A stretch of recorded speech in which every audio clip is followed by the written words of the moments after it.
Good morning to all of you. I am Ajay Mishra and you are watching A3 academy. कैसे हैं आप लोग? आशा करता हूं कि बेहतर होंगे और अच्छी प्रिपरेशन की ओर होंगे। और सभी स्टूडेंट्स का एक बार फिर से नवंबर के इस नए सेशन में वेलकम है। और जैसा कि आपको पता है कि हर चीज़ें एक राइट वे में चल रही हैं।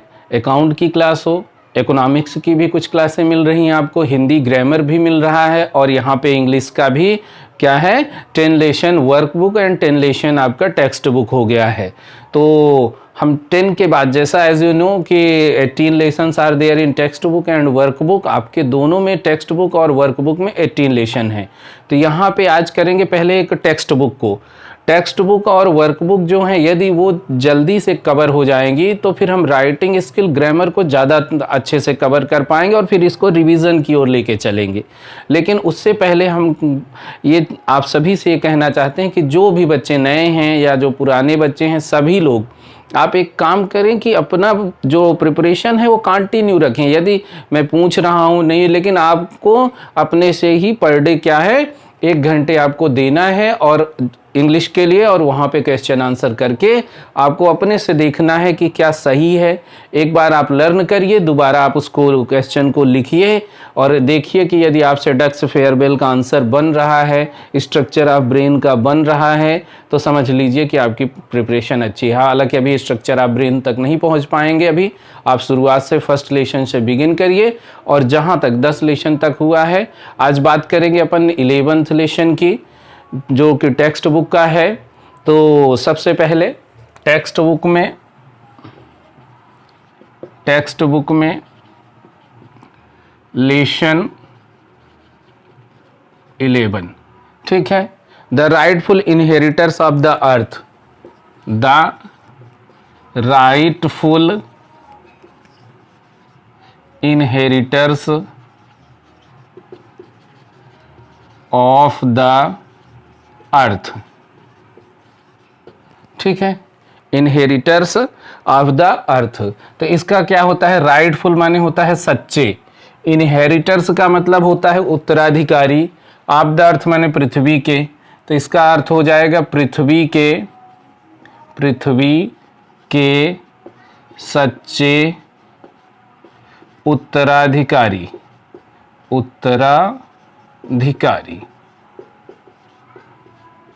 ठीक है। तो पृथ्वी के सच्चे उत्तराधिकारी मतलब उत्तराधिकारी क्या होता है, राजा के बाद जैसे उसका बालक जो होता है राज्य को संभालने का उत्तराधिकारी होता है। उत्तर माने बाद में होता है, अधिकारी माने अधिकार रखने वाला, तो बाद में अधिकार रखने वाला। तो पृथ्वी के सच्चे उत्तराधिकारी कौन कौन से हैं? क्या केवल मनुष्य ही पृथ्वी का मालिक है या और कोई है? यहाँ पे ये लेसन हमें सिखाता है कि क्या चीज़ें हमें समझ करके चलनी चाहिए, पृथ्वी पर किसका अधिकार है, किसका नहीं है, क्या सबका है। तो चलें इन डाउट्स को क्लियर करते हैं। इस लेसन में आपको पेज दिखेगा और आप यदि चाहें तो जो लोग देख रहे हैं चाहें तो वीडियो को पॉज भी करके आप किताब उठा लें, किताब देखें और वहाँ से पढ़ते चलें। केवल वॉइस को सुने, वर्ड पावर को आप नोट करें। देखें मेन क्या होता है, वर्ड पावर एनरिच करना है आपको। वोकैब जितनी ज़बरदस्त होगी उतनी ज़बरदस्त इंग्लिश होगी। अभी 12वीं तक का तो ठीक है जो चल रहा है, क्वेश्चन आंसर रट लिए, कुछ चीज़ें फिक्स रट लिए, पास हो गए। लेकिन आगे चल के वोकैब जिसकी ज़्यादा स्ट्रांग होगी वही अंडरस्टैंडिंग कर पाएगा, वही लेसन को समझ पाएगा। कहने का मतलब है कि सारी चीज़ें उसी को हो आएंगी जो वोकैब का काम करता है। आपको जैसे आपको बताएं, सिविल सर्विस होता है, IAS इंडिया की सबसे बड़ी नौकरी है और यहाँ पे 2 मीडियम के स्टूडेंट्स जाते हैं। एक होता है इंग्लिश मीडियम के स्टूडेंट होते हैं, दूसरा होता है हिंदी मीडियम स्टूडेंट्स होते हैं। अगर मैं बात करूँ हिंदी मीडियम राज्य में अधिकांश देखे जाएं तो जैसे मध्य प्रदेश, उत्तर प्रदेश, बिहार, छत्तीसगढ़ है ना, ये सब जो राज्य हैं ये हिंदी भाषी राज्य ज़्यादा हैं। तो यहाँ के जो students, generally student, most of the students come from Hindi medium से आते हैं। और फिर ये इंग्लिश मीडियम से अक्सर आते हैं साउथ के, केरला, तमिलनाडु, यहाँ के जो हैं। तो यहाँ जो बच्चे हैं स्पेशली इनकी लैंग्वेज जो होती है ना, वो इंग्लिश में बहुत अच्छी फ्लुएंसी भी होती है, अच्छी कमांड भी होती है। और जो success percentage in IAS services आप देखेंगे नियर अबाउट, एक बार तो ऐसा हुआ था 97 इंग्लिश था और 3% हिंदी था। फिर बाद में कुछ जगहों पे स्थितियां बदली, मतलब दूसरे वर्ष और भी बाद में, लेकिन फिर भी रेशियो आप मान के चलें 70-30 का रहता है। तो 70% इंग्लिश मीडियम स्टूडेंट ले जाते हैं। लेकिन प्रॉब्लम कहाँ होती है समझिए कि प्रॉब्लम क्यों, क्योंकि हिंदी भाषी, अभी तो बहुत इजी लैंग्वेज पढ़ रहे हैं आप सोच रहे होंगे क्या बता रहे हैं, मैं इंपॉर्टेंस ऑफ इंग्लिश यहाँ बता रहा हूँ कि इतना ज़्यादा आपको हाई लेवल की वोकैब मिलेगी आगे चल के। क्योंकि जब ये आईएएस का पेपर में रहता था एक पैसेज कॉम्प्रिहेंशन का, उस पैसेज को जब मतलब इतना डिफिकल्ट होता था कि मतलब पीजी किया हुआ, एमए किया हुआ व्यक्ति उस पैसेज को पढ़ नहीं पाता था। पढ़ता था मतलब पढ़ नहीं पाने का मतलब पढ़ता था, लेकिन उसका हिंदी में मीनिंग नहीं निकाल सकता था। हर एक वर्ड पावर इतनी डिफिकल्ट कि डिक्शनरी चाहिए ही चाहिए। तो इतना डिफिकल्ट यूज़ करते हैं वर्ड पावर। तो उन्होंने कंप्लेन किया, कोर्ट केस किया कि भाई ये पैसेज हटा दो, इसमें मुझे समझ ही नहीं आता। हिंदी मीडियम स्टूडेंट जनरली बात कर रहा हूँ। फिर कोर्ट ने वहाँ से डिसीजन लिया कि इस पैसेज को ऑप्शनल कर दिया जाए, नहीं तो हिंदी मीडियम स्टूडेंट पास ही नहीं कर पा रहे हैं, उस पैसेज को सॉल्व भी नहीं कर पा रहे हैं। क्यों? क्योंकि वोकैब नहीं है। अगर मैं आपकी ही बात करूं यदि वोकैब का, तो वोकैब में बहुत वीक रहते हैं।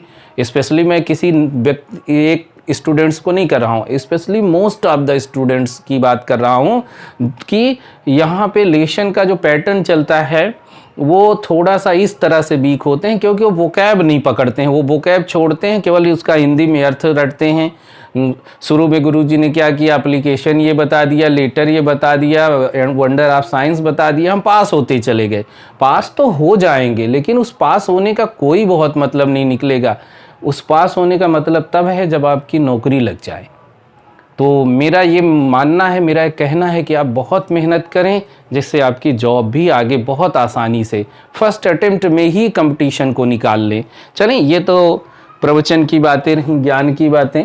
अब हम बात करते हैं सीधे rightful inheritors of the earth, पृथ्वी के सच्चे उत्तराधिकारियों की बात कौन कौन से हैं।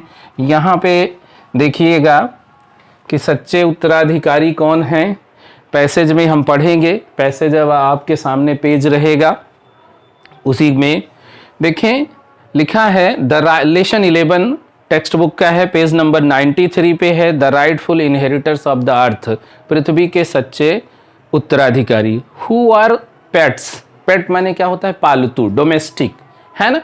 कहा कि ये जो पालतू जानवर हैं ये हैं क्या। How do they harm us, हमें वे कैसे नुकसान पहुंचाते हैं। शुड दे बी एक्सटर्मिनेटेड, क्या उन्हें यहाँ से हटा देना चाहिए, मतलब क्या उन्हें हटा देना चाहिए, समाप्त कर देना चाहिए। आगे देखें, लेसन शुरू होता है। लेसन को बहुत इंजॉय करते हुए पढ़ें, वर्ड पावर इनरिच करें। इनरिच माने होता है बढ़ाना, ग्रो करना, अपने वोकैब को बिल्डअप करना। वोकैब जितनी अच्छी बिल्डअप होगी उतना अच्छा, क्योंकि कंपटीशन में आगे चल के एंटोनिम्स पूछेगा, सिनोनिम्स पूछेगा, वन वर्ड सब्स्टिट्यूट पूछेगा, प्रीफिक्स पूछेगा, सफिक्स पूछेगा, लेसन नहीं पूछेगा। समझ रहे हैं, अभी लेसन का काम चलेगा। व्हेन आई बिकेम, जब मैं हुआ, द ऑनर, ऑनर माने मालिक, ऑफ अ टिनी, टिनी माने छोटा, स्मॉल, लिटिल पीस, छोटे से टुकड़े का, of this wide earth, this माने यह, वाइड अर्थ माने इस विशालकाय पृथ्वी का। कहा जब मैं इस विशालकाय पृथ्वी के एक छोटे से भूभाग का मालिक बना, इतने का अर्थ हुआ। आई फर्मली, मैं निश्चित रूप से, फर्मली माने निश्चित रूप से, डेफिनेटली, सर्टेनली, फर्मली, है ना। तो मैं निश्चित रूप से बिलीव्ड, विश्वास किया, दैट की माई फ्यूचर वॉज सिक्योर, कि मेरा भविष्य सुरक्षित हो गया था। भाई जब जमीन का टुकड़ा उनको मिल गया, ठीक है, छोटा सा इस पृथ्वी पर, तो इनको लगा कि my future is safe, my future is secure, मेरा भविष्य सुरक्षित है, मुझे बहुत ज़्यादा टेंशन की आवश्यकता नहीं, क्योंकि मेरे पास इतनी प्रॉपर्टी है, मेरे पास इतनी ज़मीन है।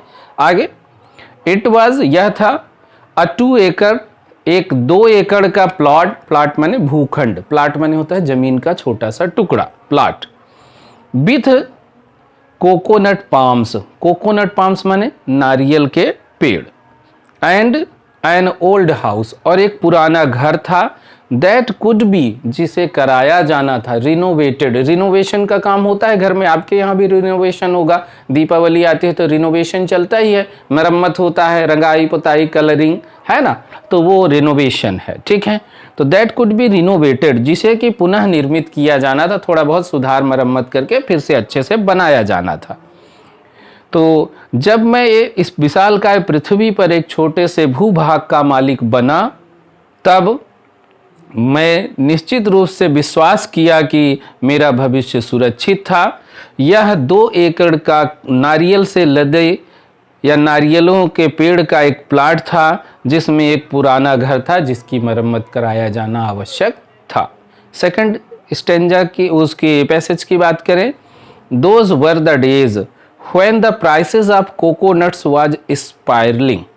देखें, those were the days, those माने वे, वेयर थे, द डेज दिन, व्हेन द प्राइसेस जब कीमतें या प्राइस कीमत ऑफ कोकोनट्स नारियलों की, वाज थी, स्पायरलिंग माने होता है इंक्रीज, बढ़ना, ग्रो अप करना।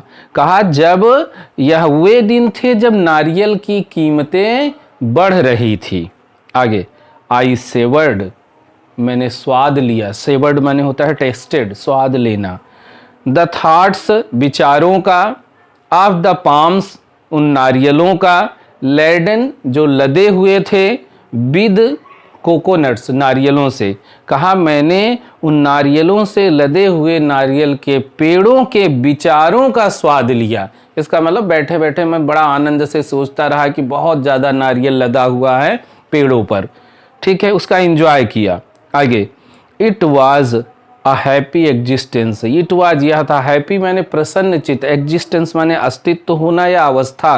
कहा यह बड़ी ही आनंददायी अवस्था थी, केवल सोच सोच के खुश हो रहा था कि बहुत ज़्यादा आनंददायी रहेगा, इतना ज़्यादा नारियल आएगा पेड़ पे। आगे, but then arrived the interlopers, but then तब, अराइव्ड, अराइव्ड माने आ पहुंचे, इंटरलोपर्स, इंटरलोपर्स आपको एक वर्ड पावर मिला यहाँ पे। इंटरलोपर्स माने होता है कि the people who is living without your permission.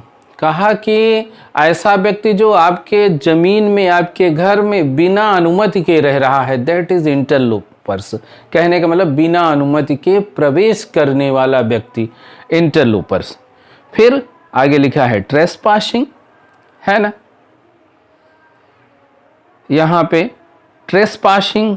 अब यहाँ पे ट्रेसपासिंग माने भी होता है अनाधिकार से आने वाला व्यक्ति, अनाधिकार के कारण मतलब बिना अधिकार के प्रवेश करने वाला व्यक्ति। फिर लिखा है flouting the legality of the ownership documents. Flouting, flouting माने होता है उल्लंघन करना, किसी भी चीज को कंडेम्न करना, कंडेम्न माने भी होता है अवमानना करना, उल्लंघन करना। तो फ्लाउटिंग द लीगलिटी, लीगलिटी माने होता है वैलिडिटी, वैधता, ऑफ द ऑनरशिप, ऑनरशिप माने मालिकाना हक के, डॉक्यूमेंट्स माने दस्तावेजों का। कहा कि तब वहाँ पर इंटरलोपर्स, ट्रेसपासिंग, कहा कि तब वहाँ पर बिना अधिकार के रहने वाले कुछ जीव आए जो कि मेरे मालिकाना हक की वैधता का उल्लंघन करते थे। चलिए आगे, violating the fence at the boundary, violating cross करते हुए, द फेंस, फेंस माने होता है दीवाल, फेंस माने होता है चार दीवारी, boundary wall. Fence at the boundary, सीमा रेखा पर जो दीवाल बनी थी चार दीवारी, उसको लांघते हुए, वायलेटिंग करते हुए, लांघते हुए अंदर आ गए। और डिफाइंग, डिफाई माने होता है छकाना, डिफाई माने छकाना, किसको? द सेंट्री, सेंट्री माने पहरेदार को। माई डॉग सैन, मेरे डॉग सैन को, मेरे डॉग जो मेरा कुत्ता था सैन जो कि पहरेदार की तरह था, उसको छकाते हुए वे अंदर आ गए। They did not seem, they did not seem, वे नहीं प्रतीत होते थे, टू केयर परवाह करते हुए, फॉर एनीवन, किसी की भी, इन द वर्ल्ड, दुनिया में। कहा वे दुनिया में किसी की परवाह नहीं करते हुए मालूम पड़ते थे। नॉट इवन, ना कि इवन माने भी द गवर्नमेंट, सरकार की। कहा वे शासन के, सरकार के नियमों की भी परवाह करते हुए नहीं मालूम पड़ते थे। वे सबको छकाते हुए अंदर मेरे उस 2 एकड़ के प्लाट में आ गए जहां पे नारियल बहुत से लगे हुए थे। आगे, द फर्स्ट अराइवल्स, ये क्वेश्चन पूछा जाता है कि who were the first visitors, सबसे पहले कौन आए थे। द फर्स्ट अराइवल्स, पहले आने वाले, वर माने थे, बर्ड्स एंड बटरफ्लाइज, पक्षी और तितलियां। सबसे पहले कौन एंट्री किया उसकी बाउंड्री वाल में, सबसे पहले पक्षी कुछ आए और तितलियों का आगमन हुआ, आ गए। अ वाइड वेराइटी, वाइड माने अधिक, वेराइटी माने प्रजाति, ऑफ बर्ड्स, कई प्रकार के प्रजाति के पक्षी आ गए। एंड सो मेनी, और बहुत से बटरफ्लाइज, बहुत से बटरफ्लाइज भी आ गए। पर्च ऑन द बो ऑफ द ट्रीज, और आकर के वहां पे पर्च ऑन, बैठ गए उसमें, उसकी पर्च ऑन द ट्रीज, उसकी पेड़ की जड़ों, मतलब उसके टहनियों पर आकर के बैठ गए। किस पे, trees and plants, trees and plants, trees में आ गए, प्लांट्स में आ गए वहां पर वो, और आकर के उस पे पर्च में, और आकर के उसके बाद उस पे बैठ आ गए। कहाँ पर बैठे, बो माने शाखाओं पर। मेनी बटरफ्लाइज, बहुत सी तितलियां आई। पर्च ऑन द बो, बो माने होता है शाखा, ब्रांच माने शाखा होता है ना। ट्विक्स माने शाखा होता है। देखो अब इसकी कई मीनिंग मिल जाती है। एक तो हुआ ब्रांच, ब्रांच माने शाखा, दूसरा हुआ ट्विग, ट्विग शाखा, दूसरा हुआ आपका क्या लिखा है, बो, BOUGH, बो माने शाखा। तीनों का मतलब ही होता है शाखा, पेड़ की डाल या टहनियाँ।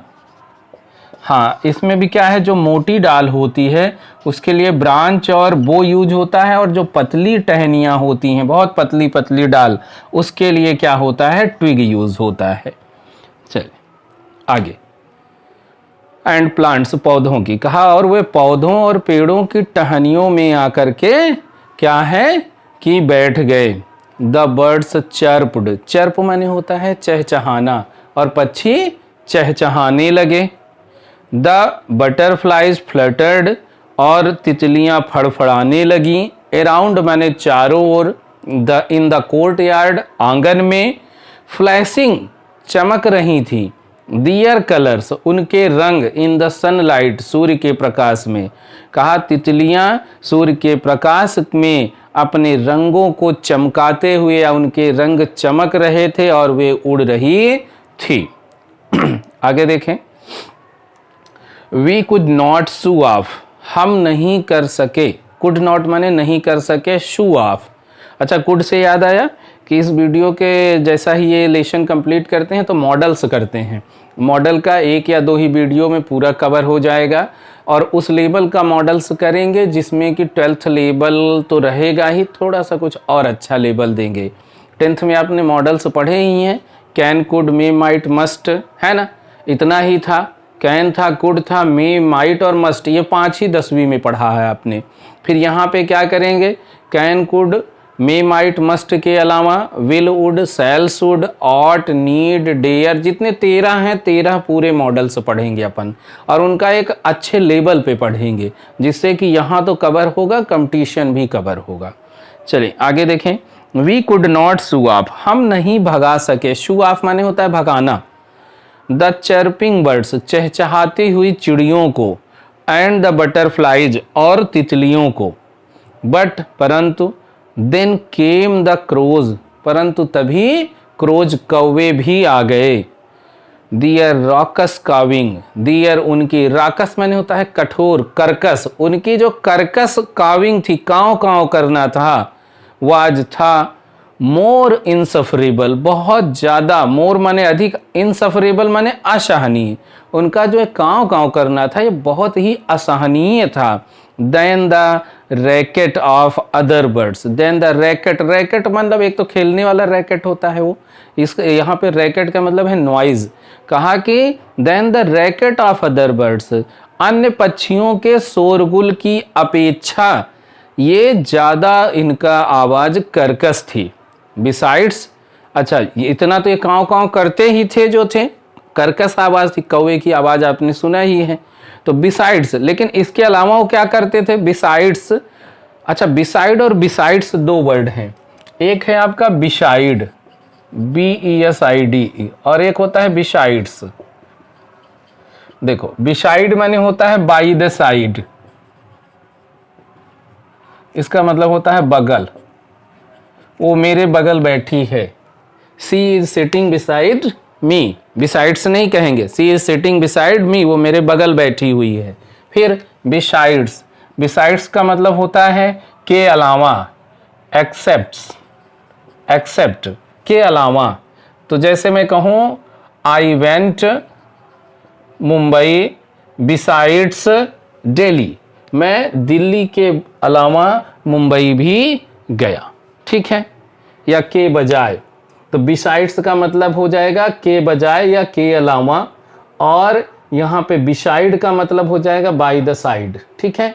तो बिसाइड और बिसाइड्स में ये अंतर समझिएगा। तो यहाँ पे बिसाइड्स माने है के अलावा, ठीक है, बिसाइड्स माने के अलावा, मतलब इतना तो है कि मैं मुंबई के अलावा दिल्ली भी गया, मतलब एक तो काम किया ही, उसके अलावा ये भी काम किया। बिसाइड्स मतलब होता है कि जैसे मैंने कहा कि मैंने फिजिक्स के अलावा केमिस्ट्री की भी किताब खरीदी, I bought physics besides chemistry, तो वहाँ पे बिसाइड्स लगेगा के अलावा। तो वही है यहाँ पे कि ये तो राक्षस, इनकी जो काँव काँव करने की आवाज़ तो थी ही, साथ ही साथ ये क्या करते थे? बिसाइड्स दे सूप्ड डाउन, वे सूप डाउन माने होता है झपट्टा मारना, पाउंसिंग करना, पाउंस माने भी झपटना होता है, ठीक है। ऑन द चिक्स, चिक्स माने होता है छोटे बच्चे, बर्ड के छोटे बच्चों को चिक्स कहा जाता है। तो कहा कि ये काँव काँव तो करते ही थे, इसके अलावा वे पक्षियों के छोटे बच्चों पर टूट पड़ते थे, झपट पड़ते थे, इसलिए बहुत अच्छा नहीं लगता था। और इसमें पूछा भी जाता है कि कवि या लेखक इरिटेट क्यों हो जाता है। आगे नेक्स्ट, उसके आगे, they were followed by the hawks, they were वे थे, फॉलोड बाई पीछे पीछे या पीछा किए गए, बाई द हॉक, हॉक माने समझ रहे हैं चील, बाज पक्षी जैसे कहते हैं। दैट पर्च डान, जो कि बैठ गया, पर्च माने होता है बैठना, सिट माने बैठना, है ना, जो कि बैठ गया ऑन द कोकोनट पाम्स, नारियल के पेड़ पर, विद द सेम इंटेंट, उसी इरादे से, जो कि नारियल के पेड़ पर उसी इरादे से बैठ गया। और they kept watch and waited, they kept watch, kept माने होता है किसी काम को कंटिन्यू रखने के लिए, कीप ऑन, केप्ट ऑन, है ना। जैसे मैं कहूँ कि वो गाता रहता है, ही कीप्स ऑन सिंगिंग, वो गाता रहा, ही केप्ट ऑन सिंगिंग, है ना। तो यहाँ पे कीप, केप्ट का मतलब है वो किसी काम को कंटिन्यू करते रहने के लिए। तो यहाँ पे है दे केप्ट वॉच, वो देखते रहते थे, एंड वेटेड, और इंतजार करते रहते थे। आगे बात करें तो शून, जल्द ही, देयर वर मोंगूज, मोंगूज माने क्या होता है? नेवला। कहा जल्द ही वहां पर नेवले भी आ गए। In the bamboo thicket, thicket माने होता है झाड़ झंखाड़, है ना। तो बम्बू माने बांस की, बांस की कोठ बोलते हैं, बांस का जो इकट्ठा जो झुंड होता है ना। तो कहा कि जल्द ही बांस के थिकेट से, ठीक है, या बांस की कोठ से या बांस के झंखाड़ से नेवले भी आ गए। एंड फॉक्सेज, और फॉक्स माने लोमड़ी, और लोमड़ियां भी इन द श्रबरी, श्रबरी माने क्या होता है? बेर का पेड़ या बेर के पेड़ की झाड़ियों से, पैच नियर इट, इसी के पास बैठ गईं। और कहा लोमड़ियां भी बेर की झाड़ियों के पास आकर के बैठ गईं और रेडी, तैयार थी, टू पाउंस, पाउंस अभी बताया भी था, पाउंस माने होता है झपट्टा मारना, झपटने के लिए, ऑन द हैंस, मुर्गियों पर। कहा और लोमड़ियां भी बेर की झाड़ियों के पास आकर के बैठ गईं और मुर्गियों के ऊपर झपटने को तैयार हो गईं। आगे देखें, थोड़ा सा एक दो पैसेज और कर लेते हैं। इवन भी, एज आई वॉन्डर्ड, जैसा कि मैंने विचार किया, व्हाट राइट दीज क्रीचर्स, क्या अधिकार है, दीज क्रीचर्स इन प्राणियों का, हैड टू बी होने का, ऑन माई लैंड मेरी जमीन पर। कहा मैंने यह विचार किया कि इन प्राणियों का मेरे उस जमीन पर रहने का क्या अधिकार है। ये इन्होंने सोचा कि इनकी हिम्मत कैसे हो गई, ये लोग अंदर कैसे आ गए, रहने भी लगे आगे। तभी देयर इमर्ज्ड, वहां पे एक प्रकट हुआ, इमर्ज माने प्रकट होना, फायर्स, फायर्स माने होता है भयानक, क्रीचर माने प्राणी, तभी वहां पर एक बहुत भयानक प्राणी आया। Without hands or legs or wings, बिना हाथ के, बिना टांग के और बिना पंख के। क्या था? अ कोबरा, एक नाग था, एक सांप था, वहां पर आ गया। इट स्टूड बिफोर मी, ये मेरे सामने खड़ा हो गया आकर के, और डिग्निफाइड, बड़े गर्व से, मैजेस्टिक, शाहनशाह की तरह, मैजेस्टिक माने होता है शाही अंदाज में, रॉयल्टी में। इट्स हुड, इसका हुड माने फन होता है, स्प्रेड फैला हुआ था, स्प्रेड आउट माने फैला हुआ था, एज इफ जैसे कि, आस्किंग मी मुझसे पूछ रहा हो, व्हाट बिजनेस आई हैड, क्या बिजनेस माने यहाँ वर्क है, क्या काम है मेरा, ऑन दिस पैच, इस छोटे से टुकड़े पर, जमीन के छोटे से टुकड़े पर मेरा क्या काम है। जैसे मुझसे ही पूछ रहा हो कि who are you and what are you doing in this land, इस जमीन पर तुम कर क्या रहे हो, तुम क्यों आए हो यहाँ पे। जमीन भले मेरी थी, लेकिन ऐसा फन काट के, ऐसा फन आगे करके बैठा था कि जैसे कि वो मुझसे ही आस्क कर रहा हो, आस्किंग हो क्वेश्चन की कि व्हाई आर यू हियर, तुम यहाँ पे क्यों हो। आगे, आई शेड, मैंने कहा, you had better leave my 2 acre land immediately, you had better, तुम्हारे लिए बेहतर है, क्या कि लीव, छोड़ दो, माई 2 acre लैंड, मेरा 2 एकड़ का जमीन, इमीडिएटली माने तुरंत ही, कहा कि तुम्हारे लिए बेहतर है कि मेरे 2 एकड़ की जमीन तुरंत छोड़ दो। अब क्या वो छोड़ता है, नहीं छोड़ता, कहाँ जाता है, ये उन सबको भगाने की क्या विधियां अपनाता है, क्या उन सबको मार डालता है या वो सब इसको मार डालते हैं, क्या होता है। मिलते हैं नेक्स्ट पार्ट में कहानी में, जहाँ पे हम पढ़ेंगे कि इसके आगे की क्या घटना होगी। तब तक के लिए फिर नेक्स्ट वीडियो में मिलते हैं, और होप दैट आपको ये अभी तक का पार्ट समझ में आ गया है। एक व्यक्ति ने 2 एकड़ का प्लाट लिया है, नारियल के पेड़ हैं, कुछ पक्षियों का आगमन हो गया है, और ये बहुत परेशान है कि why are these creatures on my land, what should I do to shoo off all of them, इन सभी को भगाने के लिए मुझे क्या करना चाहिए। और तभी वहाँ पे एक नाग भी आ गया है, और वो तो ऐसे इनसे खुद ही ऐसे फन उठाए था कि जैसे पूछ रहा हो कि व्हाई आर यू हियर, तुम यहाँ पे क्यों हो। तो ये क्या जवाब देता है, क्या करता है उन सब के लिए। मिलते हैं नेक्स्ट कहानी के अगले पार्ट में। तब तक के लिए सभी को हंसते रहें, मुस्कुराते रहें, देखते रहें A3 एकेडमी, और यकीन माने कि आपको पूरा टोटल 100% सोल्यूशन हम दिलाएंगे। इन्हीं बातों के साथ फिर से मिलते हैं नेक्स्ट वीडियो में। Thank you, good bye.